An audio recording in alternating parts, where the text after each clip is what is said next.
माझं नाव हनुमंते धोंडीबा गणपत. मी विद्यापीठामध्ये सहाय्यक प्राध्यापक म्हणून काम बरेच वर्षापासून काम केलेले आहे. पण आताच्या ज्या परमनंटच्या भरती प्रक्रियेमध्ये आबासाहेब गरवारे महाविद्यालय असेल त्या ठिकाणी 14 पोस्टची अनुदानाची पूर्णवेळ भरती प्रक्रिया राबवली होती. पण त्या भरती प्रक्रियेमध्ये विद्यापीठाच्या निवड समितीमध्ये दिव्यांग प्रतिनिधीच नव्हता. त्यामुळे ती भरती प्रक्रिया पूर्ण बायस झाली होती असं विद्यापीठाला आम्ही निदर्शनास आणून दिलेलं आहे. त्याच्यामुळे त्या ठिकाणी विद्यापीठाने त्यावेळेस त्यांनी लगेच मग एक शेवटच्या 2 दिवसासाठी त्या निवड समितीमध्ये दिव्यांग प्रतिनिधी त्यांच्या मनावरचा निवडल्यानंतर त्या ठिकाणी गुणवत्ताचं कोणते पालन न करता त्यांच्या ज्या आवडीचे ज्यांनी पैसे जास्त देईल असे उमेदवार कॅन्डिडेट निवडले आणि ती निवड समिती विद्यापीठाला पाठवून दिली ज्या कॅन्डिडेटचे निवडले ते.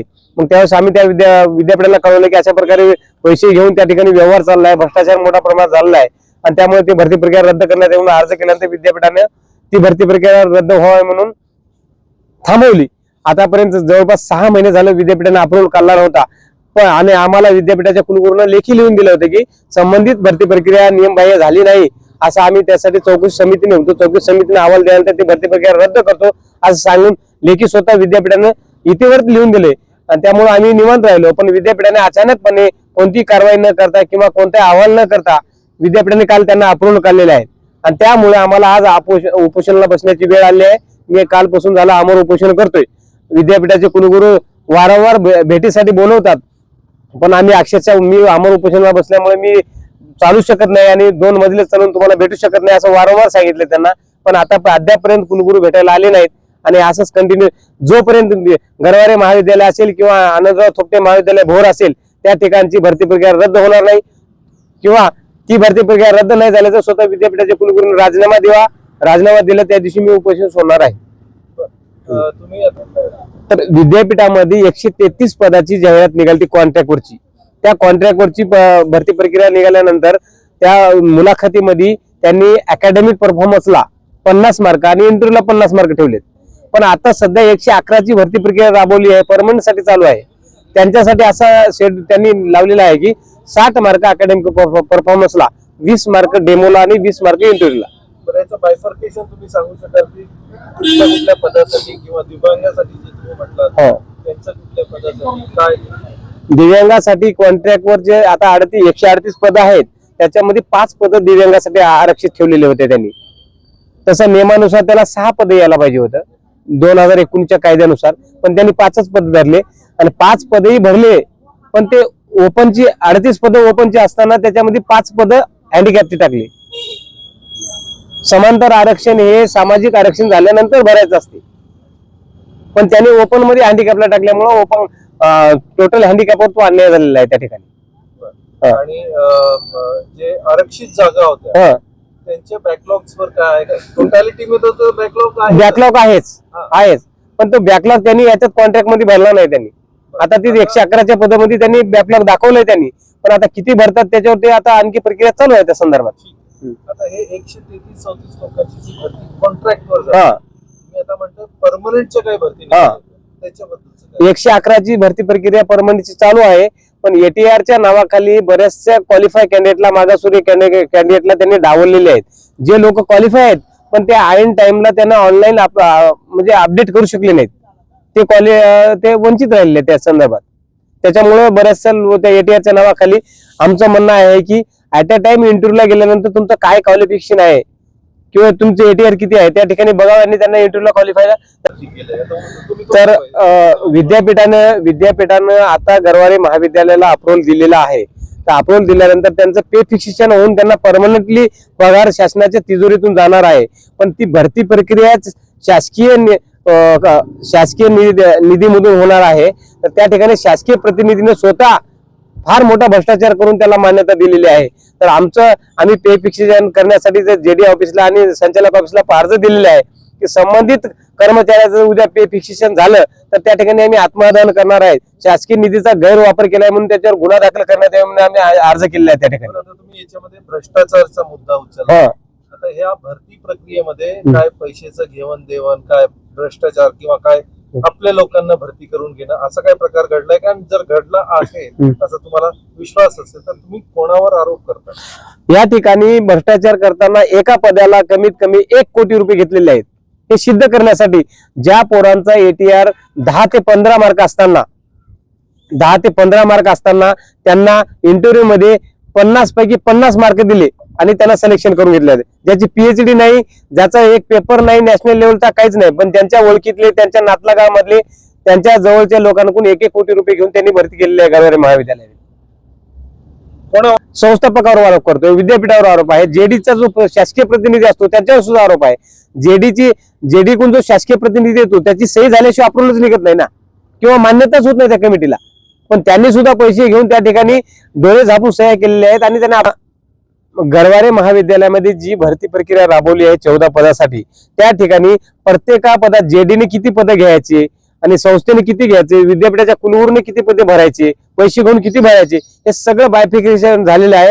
आणि त्या ठिकाणी ज्या मुलांचा ATR कोणत्याही पद्धतीने बसत नाही UGCच्या नियमानुसार, आणि UGCच्या नियमाला ते लागून नाही, UGCचे नियम न फॉलो करता ती भरती प्रक्रिया नियम बाह्य भरलेले आहेत, तरी त्याला मान्यता दिलेली आहे. आणि त्याच्यामध्ये फार मोठा भ्रष्टाचार झालेला आहे. मी वारंवार सांगत आलो आहे.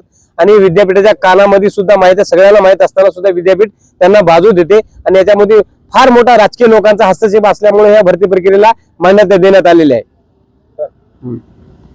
जय भीम, जय शिवराय. मी डॉक्टर राहुल ससाणे, अध्यक्ष विद्यापीठ विद्यार्थी संघर्ष पूर्ती समिती. गेल्या 2 दिवसापासून आम्ही इथं आमचे सहकारी हनुमंते सरांच्या सोबत आमरण उपोषणाला बसलेलो आहोत.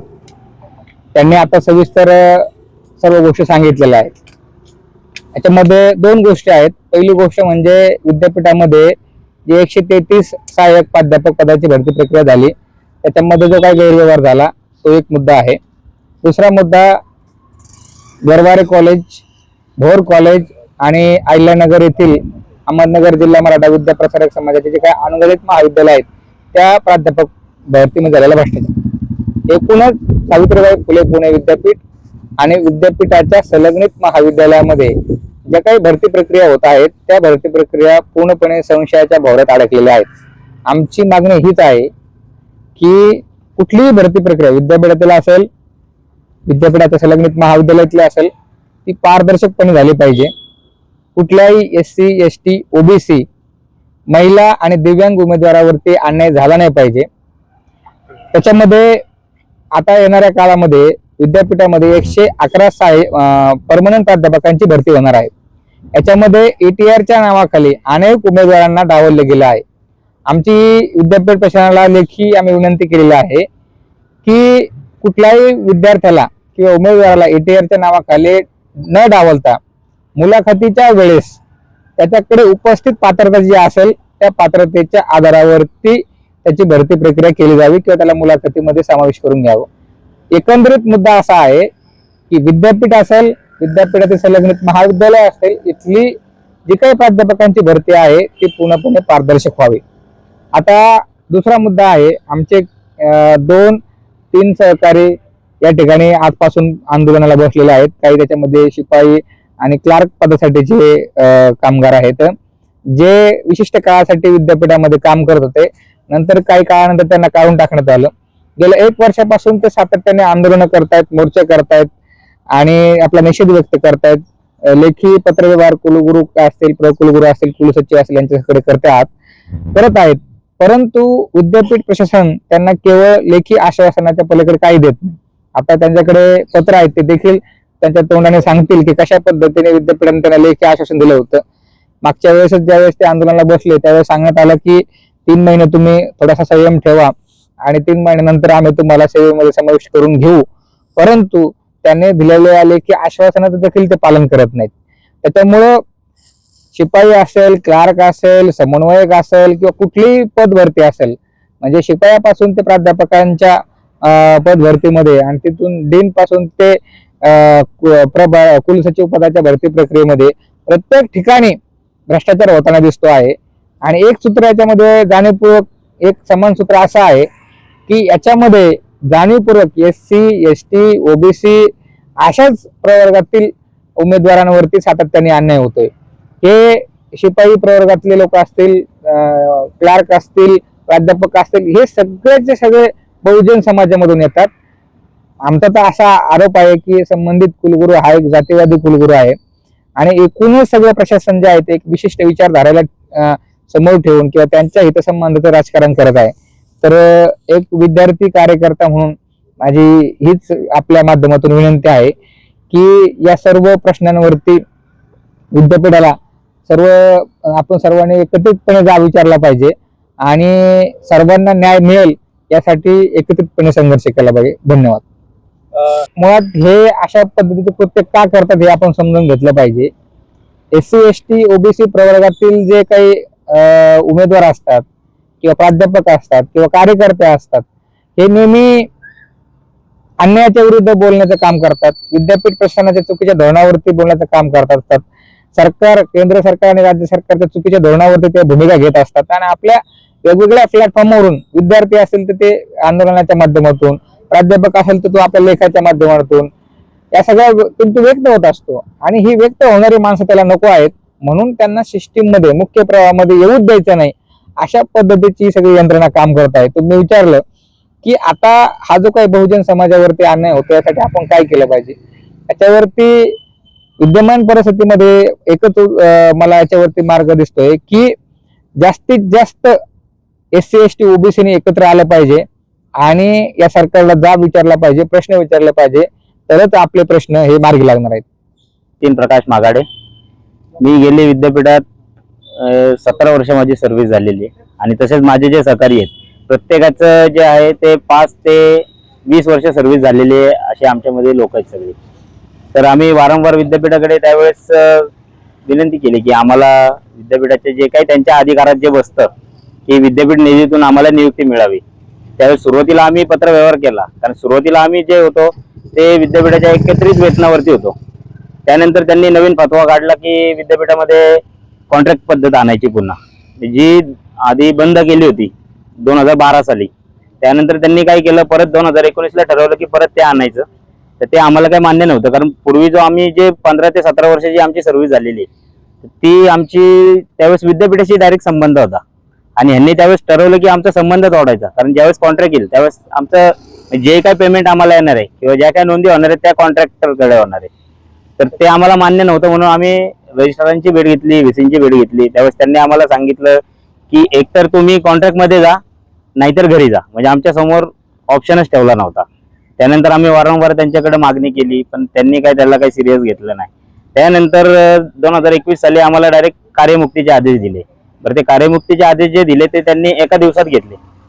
त्याच्यात त्यांनी काय केलं, 2 जणांच्या सहीची फक्त टिप्पणी बनवली. बरं, त्यामध्ये कुलगुरू आणि रजिस्ट्रार ह्या दोघांच्या याच्यावर त्यांनी काय केलं, त्यांना विचारार्थ सादर केलं. तर त्यावर त्यांनी फक्त असा रिमार्क दिला की यांच्या त्वरित सेवा संपुष्टात आणाव्यात. त्या एका फक्त रिमार्कचा त्यांनी हे धरला आणि आम्हाला काढून टाकलं. त्यानंतर आम्ही परत त्यांना मागणी केली की बाबा हा आमच्यावर अन्याय झालेला आहे, परंतु त्यांनी त्याला काही आजपर्यंत सिरियस घेतलेलं नाही. याच्या आधी आम्ही मागच्या वेळेस तुम्हाला पत्र दिलं होतं ते काय दिलं होतं सांगतो ना. ते आधी आम्ही 2 वेळा आंदोलन केलं. पहिल्या वेळेस आम्हाला तोंडी आश्वासन दिलं, त्यावेळेस आम्ही आंदोलन मागे घेतलं. त्यानंतर त्यांनी कमिटी गठीत केली. त्या कमिटीने अहवाल असा दिला की तुम्ही भविष्यात जेव्हा कधी भरती निघेल, आता 2014ला लास्ट भरती झाली, त्यानंतर अजूनपर्यंत झालेली नाहीये, तर तुम्ही भविष्यात जेव्हा कधी भरती निघेल त्यावेळेस तुम्ही अप्लाय करू शकतात, रीतसर तुम्ही करू शकता. तर रीतसर आम्ही अप्लाय करायचं म्हणलं तर आमच्या मधले बरेचसे लोक जे ते एज बार झालेले ते कुठेच अप्लाय करू शकत नाही. म्हणजे जेव्हा विद्यापीठाला गरज होती तेव्हा त्यांनी आमचा वापर करून घेतला आणि जेव्हा गरज संपली त्यावेळेस त्यांना आता ऑप्शन पुढे आला ना की आम्ही कॉन्ट्रॅक्ट आणतो म्हणल्यावर आमची गरजच संपली असं समजायचं. त्यामुळे त्यांनी आम्हाला पूर्ण डावललं. त्यानंतर आम्ही परत आंदोलन केलं. त्यानंतर त्यांनी आम्हाला लेखी आश्वासन दिलं, आता नोव्हेंबरमध्येच केलं होतं. तर त्यावेळेस त्यांनी आम्हाला लेखी आश्वासन दिलं की प्रशासन तुमच्या बाबतीत सकारात्मक विचार करीत आहे. तर ते लेखी आश्वासन आम्ही ठीक आहे बोललो की विश्वास ठेवला. एवढे दिवस आम्ही वाट बघितली. त्यानंतर आता 7 महिने झाले आम्ही रोज त्यांच्या संपर्कात आहे. दर आठवड्याला जातोय, 15 दिवसाला जातोय. पण हा ठीक आहे मी करतो, माझ्या डोक्यात आहे, एवढंच फक्त आम्हाला सांगण्यात येत आहे. बरं, त्यानंतर आम्ही त्यांना हे पण केलं होतं, एक RTI पण टाकला होता. तर त्यामध्ये त्यांनी असं सांगितलं की म्हणजे उत्तर तसं आलं की कुलगुरूंच्या इथं ज्या काही मीटिंग होतात, ज्या काही सभा होतात, त्याचे इतिवृत्त होत नाहीत असं त्यांनी आम्हाला त्याला RTI उत्तर दिलं. तर ठीक आहे, आम्ही मग त्यानंतर परत एकदा भेटलो. तर त्यावेळेस ते बोलले की नाही, आमचं चालू आहे, कसं बसवायचं आम्ही ते बघतोय. आता या गोष्टीला झाले 7 महिने. तर 7 महिने झाले, त्यामुळे आम्ही त्यांना परत एकदा कानावर घातलं की बाबा जर असं काही झालं नाही तर आम्ही जे काय आंदोलन स्थगित केलं होतं ते आम्ही परत चालू करू. तर आता परवा दिवशी जी एक भेट झाली त्या दरम्यान रजिस्ट्रार सर बोलले की VCने असं सांगितलं की तुमच्या प्रकरणावरती समिती गठीत करतो आणि मग तो विषय मार्गी लावू. पण आता ज्यावेळेस आमची मीटिंग झाली होती VC सोबत, त्यावेळेस त्यांनी आम्हाला असं सांगितलं होतं, म्हणजे आम्ही त्यांना बोललो होतो की ऑलरेडी हे बसली होती समिती, त्यावेळेस त्यांनी निर्णय अशाने असा दिला होता की जो काय आम्हाला मान्य नाही किंवा तो लागूच होत नाही, कारण आम्ही लिगल अप्लाय करू शकत नाही ना, आम्ही ऑटोमॅटिक त्यातनं बाहेर पडतो. परंतु आता परवा दिवशी तसं सांगितल्यामुळे मग थोडंसं त्यांच्या विचारात आम्हाला जरा डगमग जाणवली. त्यामुळे मग आम्ही आज हे आंदोलन चालू केलेलं आहे. आणि विशेष म्हणजे यांना, म्हणजे आमचे तरी वेतन जे आहे ते आम्हाला द्यायला किती लागणार, जरी एकत्रित वेतनावरती आम्ही आता आमची मुख्य मागणी जी आहे की विद्यापीठाच्या निधीतून आम्हाला सामावून घेण्यात यावं. पण विद्यापीठाच्या निधीतून सामावून घे तोपर्यंत त्यांना जो काही कालावधी लागेल, 2 महिने, 4 महिने, 6 महिने, तर ते त्यांनी आम्हाला तसं लेखी द्यावं. आणि तोपर्यंत आम्हाला त्वरित, जो आता बऱ्यापैकी आमचे सगळे बेरोजगारच आहेत, आता कोणीही कुठे नाहीये, त्यानंतर सगळे असेच इकडे तिकडे पळत आहेत, त्यांना तात्पुरतं तरी आता एकत्रित वेतनावर जे त्यांच्या अधिकारात बसतं, जे कुलसचिवांच्या अधिकारात बसतं, त्यांनी आज जरी एखादं पत्र दिलं की बाबा यांना एकत्रित वेतनावर घेण्यात यावं किंवा त्यांच्या सहीने ऑर्डर दिली, जसं ते एका दिवसात काढू शकतात 2 सह्यांवरती, तसं 2 सह्यांवरती ते आम्हाला घेऊ पण शकतात ना. एकत्रित वेतनावर त्यांना घ्यायला काही अवघड नाही. कॉन्ट्रॅक्च्युअल बेसिस तसे आम्ही पुणे विद्यापीठचे आता आमचा विषय जर बघितला तर आम्ही टोटल 18 लोक होतो. त्यातले जे काही 7 लोक जे आहेत, आता ते बाहेरनं आलेले होते, म्हणजे कोण नाशिकचं होतं, कोण मुंबईचं होतं. तर ते जसं कार्यमुक्तीचे आदेश दिले त्यानंतर त्यांनी विचार सोडून दिला आणि ते निघून गेले. लोकांचा विषय आहे. हा. आता सध्या 11 मधले पण आता 3 लोक तर एज बार झालेले आहेत, त्यामुळे आता राहिलेले फक्त आम्ही 8 जण. हो. आता 8 जणांना कॉन्ट्रॅक्च्युअल किंवा ते एकत्रित वेतन म्हणतात, त्यांना पण घेण्यामध्ये कुलसचिवांना किंवा कुलगुरूंना होत नाही असं म्हणायचं. हो, त्यांना ते म्हणजे त्यांना घ्यायचंच नाहीये असं म्हणता येईल. ते घेऊ शकतात. पुढचा मार्ग तुम्ही काय घेणार आता? ह्याच्या मनात नाही तुम्हाला घेण्याचं. हो, तुमची पुढची भूमिका काय असणार? नाही, आता जे आम्ही करतोय आमचं हे धरणे आंदोलन आहे. इथून पुढे आता अजून थोडे दिवस आम्ही वाट बघणार, त्यानंतर आम्ही आता आमरण उपोषण करणार आहे.